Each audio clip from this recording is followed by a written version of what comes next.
શિકારીને સોનેટના રચયિતાનું નામ કવિ કલાપી છે. તેમનો જન્મ 26 જાન્યુઆરી 1874માં અમરેલી જિલ્લાના લાઠીના રાજવી પરિવારમાં થયો અને અવસાન 9 જૂન 1900માં થયું. તેમનું મૂળ નામ સુરસિંહજી તખ્તસિંહજી ગોહિલ છે. કાશ્મીરનો પ્રવાસ તેમનો નોંધપાત્ર પ્રવાસ ગ્રંથ છે. આ કાવ્યમાં પ્રકૃતિ જગત અને પ્રાણી જગત સાથેનું સૌહાર્દ અને સૌંદર્ય દ્રષ્ટિને આવરી લીધા છે. વેદોની વસુધૈવ કુટુંબકમની ભાવના અહીં વણાયેલી છે.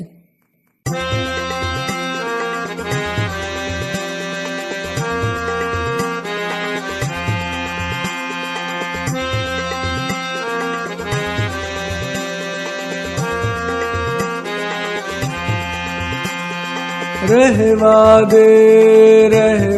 દે આ સંહાર યુવાન તું, ઘટે ન ક્રૂરતા આવી વિશ્વ આશ્રમ સંતનું. પંખીડા ફૂલડા રૂડા લતા ઝરણા તરું, ઘટે ન ક્રૂર દ્રષ્ટિ અહીં ત્યાં વિશ્વ સૌંદર્ય કુમળું. તીરથી પામવા પક્ષી વ્યર્થ આકૃરતા મથે, તીરથી પક્ષી તો નાના કિંતુ સ્થૂલ મળી શકે. પક્ષીને પામવાને તો છાનો તું સુણ ગીતને. પક્ષી તેના પ્રભુ સાથે હૈયામાં મળશે તને. સૌંદર્ય વેડફી દેતા નાના સુંદરતા મળે. સૌંદર્ય પામતા પહેલા સૌંદર્ય બનવું પડે. સૌંદર્ય ખીલવું એ તો પ્રભુનો ઉપયોગ છે. પોષવું પૂજવું એને એનો ઉપભોગ છે. રહેવા દે આ સંહાર યુવાન તું, બધે છે આદ્રતા છાઈ તેમાં કે ભળવું ભલું. સમજૂતી. પહેલી પંક્તિ. રહેવા દે આ સંહાર યુવાન તું, ઘટે ન ક્રૂરતા આવી વિશ્વ આશ્રમ સંતનું. આ પંક્તિમાં કવિ કહે છે કે હે યુવાન, તું આ વિનાશ કરવાનું રહેવા દે. તને આવી નિર્દયતા શોભતી નથી.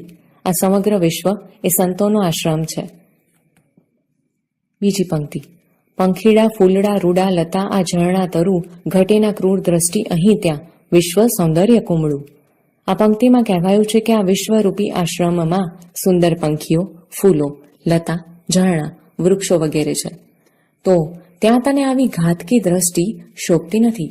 આ વિશ્વ કોમળ અને સુંદર છે. ત્રીજી પંક્તિ. તીરથી પામવા પક્ષી વ્યર્થ આ ક્રૂરતા મથે. તીરથી પક્ષી તો નાના કિંતુ સ્થૂલ મળી શકે. આ પંક્તિમાં કહેવાયું છે કે બાણ મારીને પક્ષી મેળવવા તું નાહકનો નિર્દયતાથી પ્રયત્ન કરી રહ્યો છે. બાણથી તને પક્ષી એટલે કે સૌંદર્ય નહીં મળે, પરંતુ કેવળ મૃત પક્ષી જ મળી શકે. ચોથી પંક્તિ. પક્ષીને પામવાને તો છાનો તું સુણ ગીતને. પક્ષી તેના પ્રભુ સાથે હૈયામાં મળશે તને. સૌંદર્ય વેડફી દેતા નાના સુંદરતા મળે. આ પંક્તિમાં કહેવાયું છે કે પક્ષીને મેળવવું હોય તો ક્યાંક છુપાઈને તું એના મધુર ગીત સાંભળ, તો પક્ષી તેના પ્રભુ સાથે તને હૈયામાં મળશે. સૌંદર્યનો નાશ કરવાથી સુંદરતા નહીં જ મળે. પાંચમી પંક્તિ. સૌંદર્ય પામતા પહેલા સૌંદર્ય બનવું પડે. સૌંદર્ય ખીલવું એ તો પ્રભુનો ઉપયોગ છે. પોષવું પૂજવું એનો ઉપભોગ છે. આ પંક્તિમાં કહેવાયું છે કે સુંદરતાનો આસ્વાદ માણવો હોય તો સૌથી પહેલા સૌંદર્ય દ્રષ્ટિ કેળવવી પડે. સૌંદર્ય માણવું એ તો પ્રભુ સાથેનું જોડાણ છે. સુંદરતાનું જતન કરવું, તેનો આદર કરવો એ પ્રભુનો આનંદ માણવા જેવું છે. છઠ્ઠી પંક્તિ. રહેવા દે આ સંહાર યુવાન તું, બધે છે આ દ્રઢતા છાઈ તેમાં કઈ ભળવું ભલું. આ પંક્તિમાં કહેવાયું છે કે હે યુવાન, આ સંહાર કરવાનું તું રહેવા દે. ચારે બાજુ આ દ્રઢતા છવાયેલી છે. તેમાં થોડો ઘણો સહકાર આપવામાં જ આપણું ભલું છે.